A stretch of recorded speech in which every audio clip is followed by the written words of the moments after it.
Now this is the stuff I've been waiting on my entire life. Or at least since the show got announced. I love Batman. Batman is my favorite superhero ever. And I love everything surrounding him. He has the most interesting gallery of both allies and villains anywhere. And I love the Batman, the movie, I mean. I think it really was the best Batman movie, at least a live action one, ever created. And Penguin was one of my favorite characters from that movie. So when I heard that this show is going to happen, I was really, and I mean really, excited. And even with my very high expectations before this show even dropped, this show blew them out of the water. Let me explain why.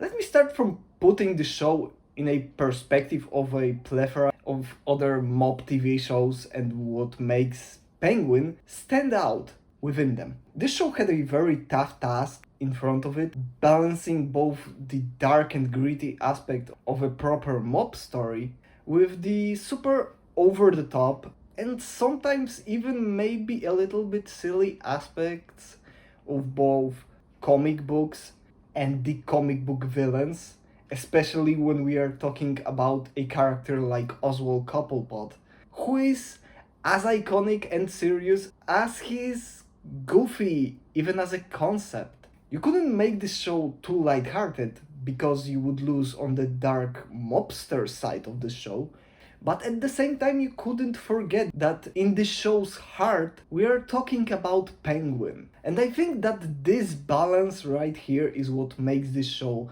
stand out so much. Because, yes, like the Batman, this show was very serious, very dark. Everything is kept as much down to earth as possible. Probably even more than the Batman. The drama feels real. The things that are happening have serious consequences. There is no light-hearted jokes. We are talking about a serious story with lives at stake. But at the same time, the Penguin is still the Penguin. A lot of people compare the show to The Sopranos, which is very understandable.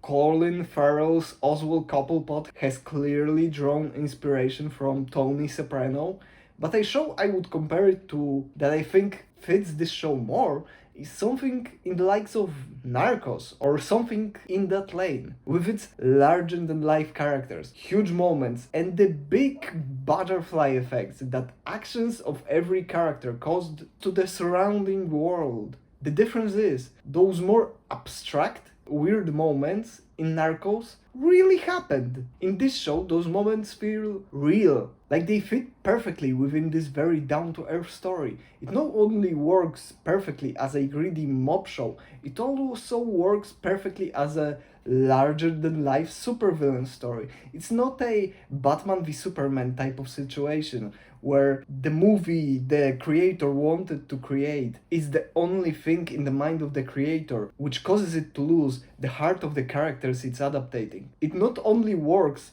as the story they wanted to tell, but it also keeps the heart of the character it's adapting in this show. What also helps this show and this story is how rich in details the world surrounding it is. The show is a continuation of the Batman, and it makes you feel like that, but it doesn't force it, if that makes any sense. You see the consequences of what happened in that movie, how it put the entire story in motion, how this world is affected by it, and with the progression of the show, how the actions of this show's characters in this show impact this world. Sometimes it's shown very directly, very in your face. Sometimes it's in the background, the surroundings, some things said in passing. All of those things add to the story feeling real in some sense. Like all of those details cause real ripple effects throughout this world. Gotham in this show works not only like its own separate character, but also as a show of consequences of our main character's actions. Laurel LeFranc, the show's showrunner, made a real effort to make Gotham have its own voice, and it worked hugely in this show's favor because it adds a lot of gravity to basically anything that we see in this show. But now let's get to our three main characters, starting from our main boy, Oswald Cobblepot. And when I say This may be the greatest main protagonist in a comic book show in history. I fucking mean it. I said earlier that Colin Farrell's Penguin took a lot of inspiration from James Gandolfini as Tony Soprano, and you don't have to look too closely to notice it. The mannerisms, the way he talks, even in some ways the way he conducts himself is very Tony Soprano. But what makes him more than just a reference track is what makes every single decent character into a good or even great character. It's the details. Where Tony conducted himself with a sense of dignity and pride, you will not see any of that in this Oswald Cobblepot. He will do anything to achieve his goal. There is no too low for him. There is no too dirty of a trick that Oz can't do it. He will lie, he will cheat, and he will steal until he becomes the king of Gotham. Let's for a second focus on his many lies, because the creators of the show used a very interesting trick with this character when it comes to that. Usually when your main character is a compulsive liar, most of the time the creators make a real effort to make the viewer know what is real and what is bullshit. And at first I thought it's the same with this show. But the more it went on, I realized that no, we don't know what is actually true with us until we see it with our own eyes. They made a real effort to make us realize that this penguin will even lie to himself. He doesn't believe nothing. He has no code.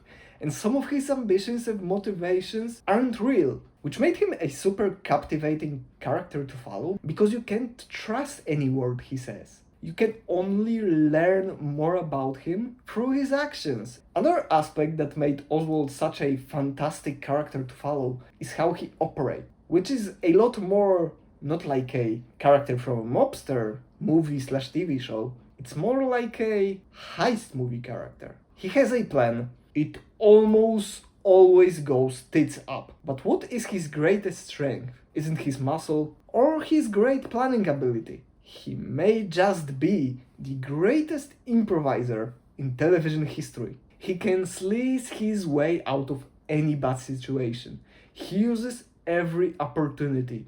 There is no chance that he won't take. And at first I thought he is just the luckiest bastard to ever walk this earth, but no, he creates his own opportunities. He creates these chances. Even if he doesn't know what he's doing, he's creating countless escape routes for later. He is an absolutely exceptional character that will and should be talked about for at least next few decades. The second character I wanted to talk about is Oswald's kind of right-hand man, Victor. And Victor is a very unusual character for this show, because he kind of acts as this TV show's moral compass in some sense. And it's probably the only character that you can fully feel for in this entire story. He isn't a seasoned mobster like Oswald. He's just a kid, picked up from the streets by a massive manipulator who dragged him into a life of crime because he has nothing else and nowhere else to go. This is his only chance. He is one of many casualties that got hit by everything that hit Gotham, both in the Batman and in this show. He's probably the only innocent person that we meet in this show, but because of lack of alternatives and terrible circumstances, he gets dragged into something he should have never been a part of. You really feel for him. You really root for him. He's one of the most positive characters of this show. They could have just made him a usual lackey of a supervillain. But no, they made him a layered, full-fledged character with a tragic backstory and one of the most interesting character progressions in this entire show. An absolutely fantastic addition to this entire show. And now last, but certainly not least, they say keep the best for last. So I did. Sophia is the character of the decade and the role of the decade.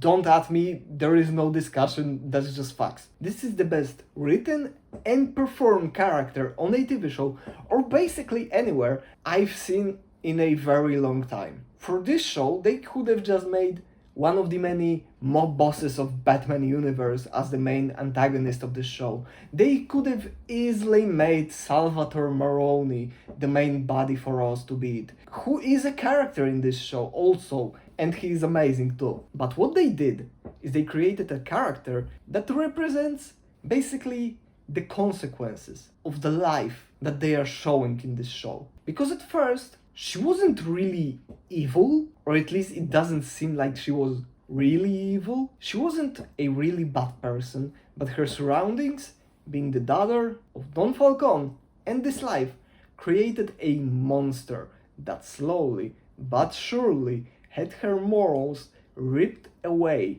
by the life of crime and people in it. Her descent into madness was one of the most exceptional things throughout this entire show, because you can see that in opposition to Oswald, she had morals, she had a code, she cared for people, but more and more, because of what her father did to her, and then because of Penguin's actions, made her into one of the scariest, and I mean it, scariest characters in television history. At first, she could have been one of the more positive characters of the show, but because of both Carmine Falcone and Oswald Cobblepot, she became a villain that even they couldn't have imagined. And the acting performance, oh my fucking god! Like, if this isn't the performance of the decade, then I don't know what is. You know how you sometimes see an actor in something and you think to yourself, wow, they are only one role away from becoming a superstar? For example,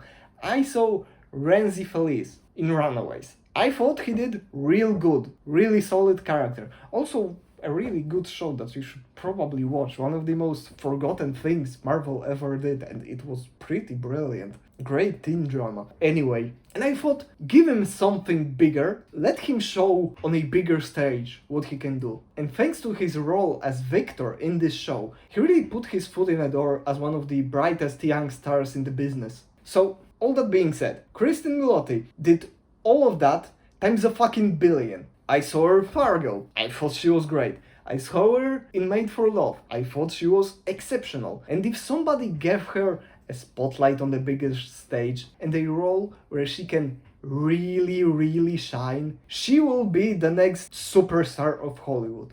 But holy fuck, I did not expect that she will be this undeniable. Whenever she was on screen, she was the biggest star. She stole every single scene. She was able to make this character not only the scariest character that we've seen in years at least, but also make us feel her pain, see what Sophia has been through and understand why she became what she is today, feel compassion for her despite the fact she is doing some awful shit throughout the show. Kristen Milotti made us feel every single emotion that Sophia felt throughout the show, and I will say it, after this show and Made for Love, I can confidently say nobody was ever better at looking calm and stoic and like they are about to lose it at the same time than Kristen Milotti. Nobody ever. If Colin Farrell's Oswald Cobblepot will be talked about for the rest of the decade or even past that, Kristen Milotti's Sophia Falcone should be forever written in the annals of history as one of, if not the, greatest characters and greatest acting performances in television history. It's an absolutely fantastic character with an even better acting performance. Give her all of the awards, I fucking beg you. The last thing I want to mention is the visuals and the general visual storytelling they did in this show, because it was absolutely exceptional. The Gotham in this show, just like it did in the Batman, looks absolutely exceptional. It's the best looking Gotham ever. While the Batman showed you a certain fragments of Gotham, this show really showed you everything and the lives of everybody living in this city, combined with exceptionally showing the consequences that happen both in the movie and in the show impact the communities of certain parts of Gotham. There is many references to the Batman, to the story of the Batman. And you can see in real time both impact and gravity of actions taken by characters in the show. And I will say this purely in terms of design, this is the best looking Gotham we ever got in a live action setting. Like, what was my least favorite part about basically every single Gotham we got in live action adaptations is that they were basically cities that already exist. Like, for example, Nolan's Gotham is just New York, but with train tracks for one movie, and they are gone and never come back. This city is unique, how dark it is. Like, it's like Gotham is supposed to be, with its train tracks, small corners, and everything in similar extent. This is the most Gotham we've ever gotten, and I absolutely love it. So, there, one of the best shows ever created. One of the best casts of characters in TV history, followed closely by some of the best acting performances you can see anywhere, with an exceptional story, gorgeous visuals, and the untouchable attention to detail. The show is perfect. I said it. And I don't say those words lightly. This show will be remembered for a long time, and as arguably the best comic book adaptation of all time, and just one of the best TV shows ever created. Do I like it more than Batman? Maybe. I don't know. I'm just, on one hand, yes. On the other, I am really biased because there is no Batman. It's not a show about Batman. I love Batman. The Batman has Batman, and it's probably the best Batman we ever got in a live action setting, so it's difficult, you know. If this isn't an 11 out of 10, I don't know what is. I said it. But hey, if you disagree with me, if you love the show too, maybe you just want to share your favorite things about the show, or maybe discuss some points with me that I've said. I probably spoke some bollocks because, you know, I would be more than happy to have a discussion in the comments.